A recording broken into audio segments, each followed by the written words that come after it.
Gentlemen, leo niko na ndugu yangu Oscar.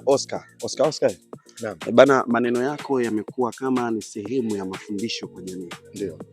Na watu wamekuwa kitumia sana misemo yako kutumia kwenye clip. Kwenye misemo kuhandle ile misemo ambayo unatumia. Binafsi ile misemo unakuwa unaipata vipi? Yaani inakuja tu au inakuwa?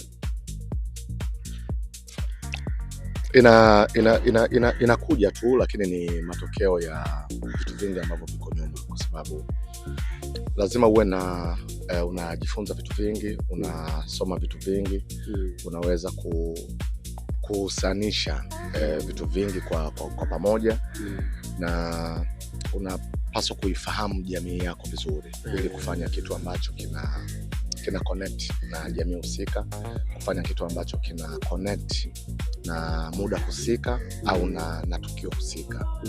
Ukiwa kwenye World Cup unapaswa kuwa na ufahamu mkubwa wa World Cup na ufahamu mkubwa wa jamii yako. Sasa unawezaje kuitumia World Cup kuweza kutengeneza, kuiassociate na jamii uliokuwa nayo.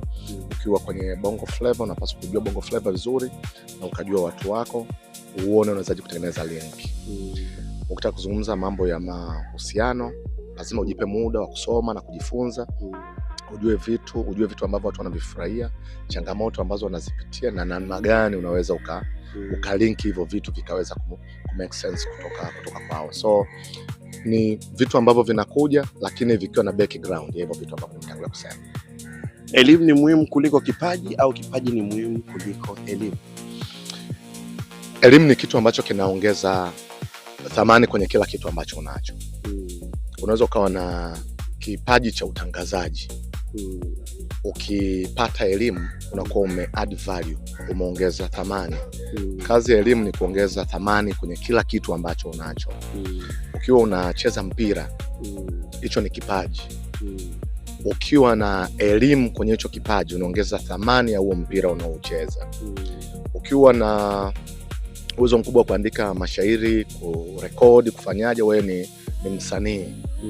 Ukiwa na elimu inaongeza thamani ya hiyo sanaa unayoifanya. Kwa hiyo elimu, mwanadamu haishi kwa sababu ana elimu, ila elimu inamsaidia mwanadamu wepesi wa kuyakabili mazingira yake, kwa sababu kuna thamani itakuja kuiongeza, lakini haizuii mwanadamu kuishi. Kwa hiyo ukiwa na kipaji ni jambo zuri na unaweza ukafanikiwa.